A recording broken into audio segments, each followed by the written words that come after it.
All right, guys, we are about to dig into probably one of the more difficult documents that you guys have, and that is this one right here. It's called the Virginia Statute for Religious Freedom. I'm going to write that up here, or VA Statute on Religious Freedom. And hopefully we'll be able to understand why it's significant and pull out a few things that will probably even help us a little bit in Humanity 2.0. The first thing that I want us to look at is the title. So, a bill for establishing religious freedom, and then the date, which is 18th of June, 1779. And we'll talk about why this is significant. First of all, this document was written by Thomas Jefferson. So, what you have is the same guy who wrote the Declaration of Independence, wrote this document. And actually at the end of his life, there were three things that he wanted on his tombstone. This is the guy that was president for 8 years, bought the Louisiana Purchase, did a lot of incredible things. There were three things that he wanted on his tombstone. One was the Declaration of Independence. That makes sense. Two is he started the University of Virginia, which is important. And three was writing this statute, a bill for establishing religious freedom. So what we're going to do is we're going to take a look at this date for a second before we even get into this. Remember, it's good for us to slow down and look at some of these things. So the date for this is 1779. Some of us may be like, oh, religious freedom. Well, that's what we get from the Constitution. We might say, why is this date, why does it matter at all? Well, this is not quite 10 years, a little bit less than 10 years before the Constitution, especially before the Bill of Rights is even ratified. So this bill establishes religious freedom long before, I'm going to do shorthand here. I promise I don't write like this all the time. Before Constitution or Bill of Rights. So you may say, oh, well, I have religious freedom because of the Constitution, because I know my First Amendment. It's part of the Bill of Rights. But this is before that. And when those rights were listed and written out in the Bill of Rights, when it was added to the Constitution, they referenced all sorts of things that had already been passed in the states. And so this had an impact on your ability to have whatever religious beliefs you want. All right, so let's get into what Jefferson actually said. Hopefully this is big enough that you can read it. Well aware that the opinions and beliefs of men depend not on their own will, but follow involuntarily the evidence proposed to their minds, that Almighty God hath created the mind free, and manifested his supreme will, that free it shall remain, by making it altogether insusceptible of restraint. Okay. You may already figure out, oh my gosh, I can't believe this is the document I'm reading right now, but you chose it because you said, you know what, I want a challenge. Jenkins told you this would not be easy. Okay, so what we want to do is we want to look at spots. Semicolons can kind of function as almost like periods, right? And so we want to find things that lead up to semicolons and piece things together and try and make sense of it, right? So well aware that the opinions and belief of men depend not on their own will, but follow involuntarily the evidence proposed to their minds. That is a really big way of saying that people can only develop their opinions and beliefs based on what they've seen and what life looks like. And that Almighty God hath created the mind free. So you may understand that this is maybe a little bit interesting to some of you, that he wants religious freedom, but he's also arguing that in some way God has created our minds for freedom, to be able to have religious freedom, right? Hath created the mind free, and manifested his supreme will, that free it shall remain, by making it altogether insusceptible of restraint. All right, so there's a thing that goes back years, at least, even in America, it goes back over 100 years from where Thomas Jefferson's writing this. And this is a concept called freedom of conscience. Or some people you might hear it called soul liberty.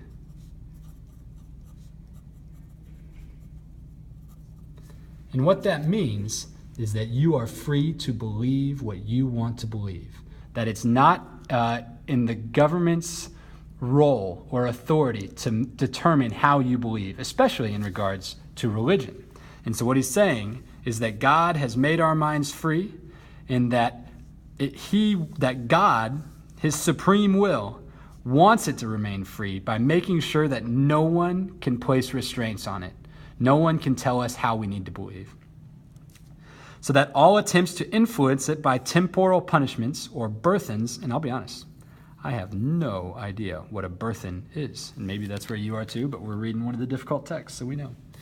Or by civil incapacitations, tend only to beget habits, to create habits of hypocrisy and meanness, and are a departure from the plan of the holy author of our religion, who being Lord both of body and mind, yet chose not to propagate it by coercions on either, as was his almighty power to do, but to extend it by its influence on reason alone. Okay, remember there's a semicolon, so we're gonna go backwards. Basically, what he's saying, there's a couple things we're looking at. That any attempts to put restraints on the mind, that's what these attempts to influence are, any attempts to control the way people think by punishments, burthens, which we don't know what that is, or civil incapacitations. To be incapacitated would be being unable to move, so thrown in prison, something like that, tend only to beget habits of hypocrisy and meanness. Well, sometimes you might hear something like this referenced. Whenever some people's, you hear it a lot in high school. We talk about people being hypocrites. And so what Thomas Jefferson is saying is that if we force people to believe a certain way, all that's going to happen is they're going to behave a certain way and not really believe a certain way, if that makes sense. So he's saying we don't want to make hypocrites. We don't want to force people to believe a certain way. Meanness kind of follows along with that. And are a departure from the plan of the holy author of religion. So this next part, what he's saying is, hey, you know what? God created us, and he decided not to force us to believe anything, right? And so if that's true, then why should we force people to believe a certain way? He says to extend it by its influence on reason alone, that man can use their reason to find religion or faith or whatever you want to say. And that would tie in with the Enlightenment and Jefferson's own beliefs, that you look at the natural world and you might be able to find some evidence for God and his plan, right? So that was God's plan. God left it up to us to figure out who he was or what his plan was, or who she was, for that matter. So that the impious presumption of legislators and rulers, impious would be, so piety is whenever you really stick to you're righteous. So impious would be unrighteous. Presumption of legislators and rulers, civil as well as ecclesiastical, this is a church, or of the church, who being themselves but fallible, which means not perfect, and uninspired men, have assumed dominion over the faith of others, setting up their own opinions and modes of thinking as the only true and infallible, which would be perfect, and as such endeavoring to impose them on others, hath established and maintained false religions over the greatest part of the world and through all time. That to compel a man to furnish contributions of money for the propagation of opinions which he disbelieves and abhors is sinful and tyrannical. Okay, we talk a lot about purpose. That right here we might be getting at the heart of what's going on in Jefferson's world. Because what's happening in Virginia in this time is there is something called the Anglican Church. And this denomination is still around, but the Anglican Church in Virginia was wanting to set up some, basically Anglican schools, and they wanted government money to fund it. And so a man named Patrick Henry, who you may have heard before, he's the guy that said, give me liberty or give me death. He had decided, you know what we should do? Instead of just giving money to the Anglican Church, we need to give money to all Christian churches And in some ways, he was saying this is like a real step forward, right? Like, we're not just choosing one religion, or one denomination, we're giving money to all of them. Well, Jefferson still had a real problem with it. James Madison, the writer of the Constitution, also had a real problem with it.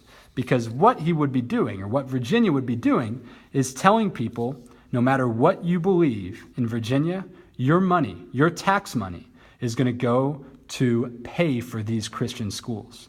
And Jefferson says that is sinful and tyrannical. That is not freedom of the conscience. That is not soul liberty. You are telling somebody else they have to support something they may not believe in.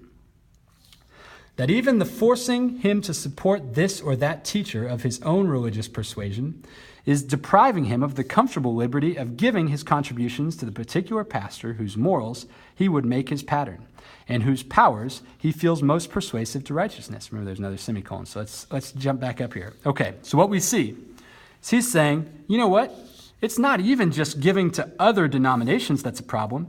If you force him to support any teacher, even if they're of the same denomination, you're taking away his right to decide who he wants to give money to. And so you may have gone to a church at some point in your life, and there's like the passing of the plate. They don't force people to put money in that plate to support the church. That's a choice that you have, whether or not you want to do that. And so Jefferson is saying, for any government to put themselves in the middle and say, you will give money to this church, that you're depriving even those who are Christians or are Anglicans, you're depriving them of the liberty of giving his own contributions to whoever he wants to. All right, we're going to keep going. We'll see how far we can get. And is withdrawing from the ministry those temporary rewards which proceeding from an approbation, here's a word we may not know, of their personal conduct, are an additional incitement to earnest and unremitting labors for the instruction of mankind. So, approbation, I hope I'm right. I think that would be like congratulations or rewards, an approbation. So, which proceeds from rewards for their personal conduct are an additional incitement to earnest and unremitting. Yeah, so this would be for those pastors, right? Getting money from people who believe in what they're doing. That our civil rights have no dependence on our religious opinions any more than our opinions in physics or geometry. So basically, who we give money to, what our beliefs are, religiously should not matter any more different than what we believe about physics or geometry. It's all our private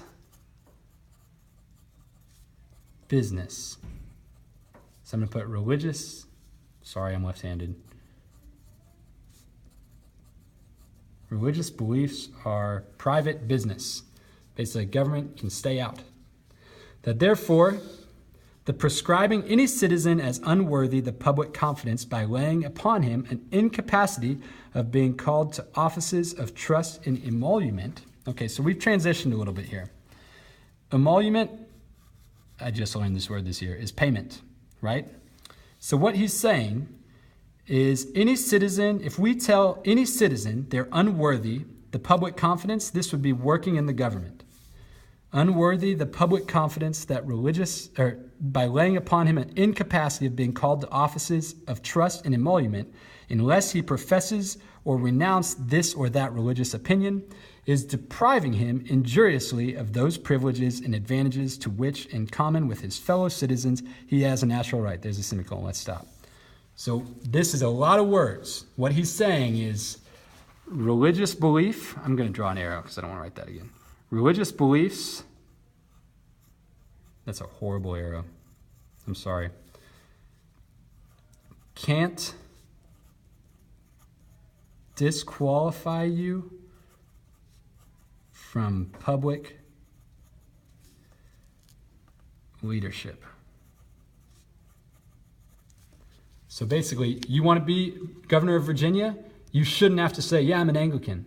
Or you shouldn't have to say, no, I'm a Methodist. That's fine, I can run for it. In our modern day, we would take this and say, hey, it doesn't matter if I'm Jewish or Christian or Muslim or atheist, that my religious belief should have no bearing on whether or not I get to serve in the government, right? So that's what he's saying. That it tends also to corrupt those privileges and advantages, tends also to corrupt the principles of that very religion it is meant to encourage by bribing with a monopoly of worldly honors and emoluments. So we're saying something different here. Those who will externally profess and conform to it. What he's saying is, hey, if you have to say I'm an Anglican, I'm a Christian, and that's why I should serve in the government or whatever, it's going to distort and warp Christianity. That if it's tied in with the government, that people are going to start saying, no, yeah, I'm a Christian, because they know that it's going to get them power. Or no, I'm an Anglican, it's all right, because they're using it, and they're using it as a manipulative tool. That though indeed these are criminal who do not withstand such temptation, yet neither are those innocent who lay the bait in their way, that the opinions of men are not the object of civil government, nor under its jurisdiction. This is everything.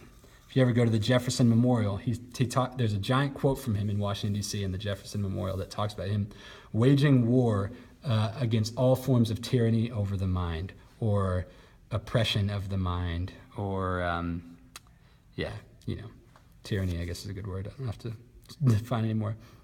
That to suffer the civil magistrate to intrude his powers into the field of opinion and to restrain the profession or propagation, the spread, of principles on supposition of their ill tendency is a dangerous fallacy. It's a falsity. It's false, which at once destroys all religious liberty, because he, being of course judge of that tendency, will make his opinions the rule of judgment, and approve or condemn the sentiments of others only as they shall square with or differ from his own. Semicolon. Basically, they're saying the rulers get to determine what's the accepted religious opinion. And so if you know anything about the history of England, if a Catholic ruler is in charge, well, guess what? Things are really bad for the Protestants. And if a Protestant leader was in charge, guess what? Oh, really bad for the Catholics. And it just went back and forth. That's like through the times of Shakespeare, when you go back to the 16th century and 17th and 18th centuries. That's why the Pilgrims left, That it is time enough for the rightful purposes of civil government for its officers to interfere when principles break out into overt acts against peace and good order. So basically, he's saying it's okay for us, the state of Virginia, to step in right now and to protect their people from any acts against peace and good order, which he's saying is this. It's these bills that are blending religion and government. And finally, that truth is great and will prevail if left to herself, that she is the proper and sufficient antagonist to error and has nothing to fear from the conflict, unless by human interposition, disarmed of her natural weapons, free argument and debate, errors ceasing to be dangerous when it is permitted freely to contradict them. I love this quote right here. Truth is great and will prevail if left to herself. You can talk about like Eisenhower and communism. In the 1950s, this was Eisenhower's belief. You know what? If McCarthy and throw in communists in jail and all this is wrong, we're going to see it. And that's what happened, right? If communism is wrong, then let's see what happens, because the truth is great and it will prevail. Jefferson's using it in regards to religion, but we see it in a lot of different places. Okay, so here's the last part, and then we'll be done. We, the General Assembly of Virginia, do enact that no man shall be compelled to frequent or support any religious worship, place, or ministry whatsoever, nor shall be enforced, restrained, molested, or burthened. I really wish I knew what that word is. If any of you guys find out, tell me. In his body or goods, nor shall otherwise suffer on account of his religious opinions or beliefs, but that all men shall be free to profess and by argument to maintain their opinions in matters of religion, that the same shall in no wise diminish, enlarge, or affect their civil capacities. And though we well know that this assembly, elected by the people for the ordinary purpose of legislation only, have no power to restrain the acts of seceding assemblies, basically, other congresses, other leaders could come along years later and change this, constituted with powers equal to our own, and that therefore to declare this act irrevocable, basically making it permanent, would be of no effect in law. Yet we are free to declare, and do declare, that the rights hereby asserted are of the natural rights of mankind, and that if any act shall be hereafter passed to repeal the present or to narrow its operation, such act will be an infringement of natural right. All right, so there it is, establishing religious freedom in Virginia. Basically, no tax dollars could go to support any type of religious school, and Your religion shouldn't prohibit you from serving in any aspect of the government, and that the government had no business interfering in the thoughts and beliefs and opinions of individuals. Remember, freedom of conscience, soul liberty. Thomas Jefferson's passion, Roger Williams, if you know who that is, and one that I think I believe in pretty strongly. Hopefully you do too. All right, there you go. 20 minutes, not bad.